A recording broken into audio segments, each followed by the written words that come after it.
It's no secret that Studio Series has been my absolute favorite line from the past few years. A testament to the past 13 years of Transformers on the silver screen, the toy line has at least been a lot less shaky in terms of quality than the films the line is based on. Outside of a few real stinkers such as Crowbar, Shatter, and Shockwave, the line has been mediocre at worst and absolutely stellar at best. Today's subject is one such case of the latter. Welcome to Kid Katastrophe. My name is Kit, and today we'll be taking a look at Transformers Studio Series Deluxe Class Off-Road Bumblebee. This figure was released in 2020 as part of Wave 9 of the Deluxe assortment, and represents Bumblebee's appearance in the 2018 film Bumblebee. As the Studio Series toy line continues in its quest to create an exhaustive lineup of every single form Bumblebee has taken throughout his so far 11-year journey across silver screens throughout the world, Off-Road Bumblebee is based on the, 5 minutes or so in Bumblebee's standalone film where he took the disguise of a Jeep in order to evade the rather belligerent Sector 7. I reckon it's kind of cheating to say this as both turn into yellow Jeeps, but this alternate mode is really reminiscent of Alternator Swindle, as Off-Road Bumblebee is extraordinarily well detailed, as you can plainly see a sculpted interior complete with seats and a steering wheel. Well, it helps that this Jeep has its top down. Sadly, it's not exactly possible to seat, say, a Titan Master in the chairs as there's just nowhere for the legs to go, but you can almost manage if you can suspend your disbelief enough. The wheels are all nice and beefy, even if you can see Bumblebee's arms dangling underneath the chassis. Given just how clean the rest of this mode is, I can forgive it. On the back is mounted a spare tire, albeit one far smaller than any of the regular tires. Next to it is a jerry can, which is ironic considering Jerry can't seem to do anything around the apartment, like picking up his goddamn trash! The grille is well detailed, with each and every opening filled in with black paint, looking friendly as ever. As a rather clever move, the transformation involves folding down the windshield, which is something the real thing can actually do. Speaking of transformation, Off-Road Bumblebee's transformation is one of the cleanest and most intuitive to ever grace this character, at least within the confines of Studio Series. Given the open nature of his alternate mode, there's really nothing to get in the way of anything else, except for maybe the hood, which I feel doesn't open up quite as much as I'd like. Nonetheless, this conversion scheme is really satisfying and it is a really nice change of pace for the character. Yes, I know, the transformation of the SS number 49 version is a testament to just how refined the traditional Bumblebee conversion scheme has gotten, but outside of a few similarities in the arms, Off-Road Bumblebee's process is more or less completely different.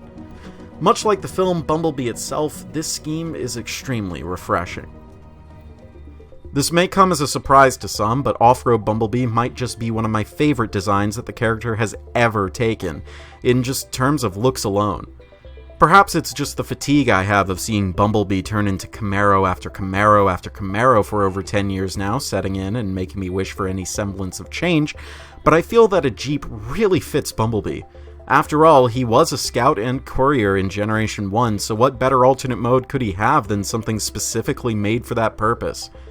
It also helps that he lacks the typical door wings, so he's even further differentiated. His proportions really help bring this design to life, I feel. His lean arms and sturdy legs with oversized feet give him an air of youth and spryness, though I suppose the softer features of his redesigned head sculpt with its perky antenna and bright blue eyes help that along. Much like a typical youngin', he is pretty small, pushing the envelope of what would be acceptable at the deluxe price point. He's about a head shorter than the Bumblebee which came out just one wave prior, and I've already bitched and moaned about how short that figure was. Fortunately, Off-Road Bumblebee is still a head and shoulders taller than Earthrise Cliffjumper, which is a relief. He's also just a smidge taller than that god-awful Volkswagen mold. Let's refrain from more comparisons and talk about kibble for a minute. Off-Road Bumblebee doesn't really have any. The most I'd count as kibble would be the steering wheel, as everything else on his back lies flush and flat. While Off-Road Bumblebee still has the traditional shoulder wheels, this figure once again one-ups his kind by having them be actually attached to the shoulder assembly, meaning they're not just extraneous kibble. Off-Road Bumblebee's sole accessory is a sextuple-barreled hand cannon, which is only really useful in his right hand, as the plastic sheath, which simulates the weapon forming from his arm mass, gets in the way of Bumblebee's left gauntlet. In a great use of backwards compatibility, Off-Road Bumblebee's arms have 2 slots molded into them to fit the arm blade from Studio Series number 18 Bumblebee, as they came from the same film. Bumblebee's neck joint is quite different from pretty much every other Studio Series Bumblebee figure in that the ball joint is not the only joint in the neck.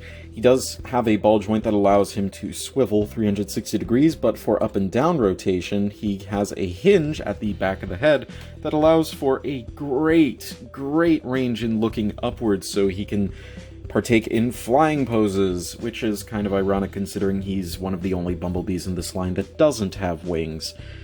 Now, this joint actually has kind of an open neck when you use it.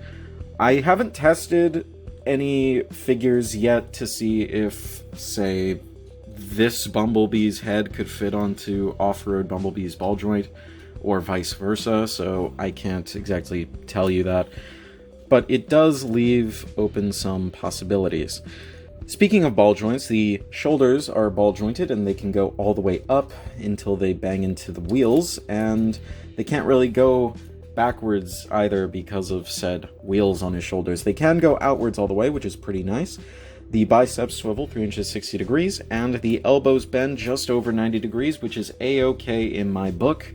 Full colors. He has a waist swivel, though it's not entirely useful because his legs do bang into the armatures back here, the various hinges inside of his backpack, but it does allow for some really natural range in the waist joint, so you're not going to get a full 360 out of it, but you can get some nice curve to his body line, which in most cases is all you'll really need. Another ball joint is featured in the thigh that allows him to kick extremely high, and he can kick backwards until his leg bangs into the backpack once again. They do go outwards pretty far, though it's not a perfect split, but this does mean that he can kick pretty high should you want him to. He has a thigh swivel, though it doesn't go 360 degrees, unless you kind of play with the ball joint. It goes about 90 degrees outwards and 90 degrees inwards, which is good enough for government work, I suppose. The knee joint bends just over 90 degrees, and that's very good. Finally, at the feet, he has ankle ball joints. They're extremely large ball joints that are really expressive, and you can get a wide variety of stances with him, and considering just how big and flat these feet are, you can get him into some really off-balance poses that in other figures he would topple over, but in Bumblebee's case, he stands pretty firm just due to how big his feet are. So, Off-Road Bumblebee actually features some pretty adequate articulation. I think the only major additions or standout joints in his repertoire are the looking up joints in the neck and these big, expressive, massive ball joints in his ankles. So, Bumblebee's pretty good in that department, I would say. I'm sure longtime followers of this channel are sick and tired of hearing me say this is the best figure in the Studio Series line by far over and over again, but damn it, this line keeps upping the ante. I am absolutely enamored and enraptured by this figure with its amazingly clean and simple modes and fun and intuitive transformation. While he doesn't have much in terms of accessories, this is still some of the most fun I've had in a Studio Series figure in some time. It may be on the smaller side of the deluxe price range, but I'd say he's easily worth the price.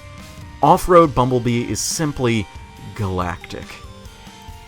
If you liked this video or otherwise found it helpful or informative, then please subscribe for more reviews like this in the future, and feel free to leave suggestions for future reviews in the comments.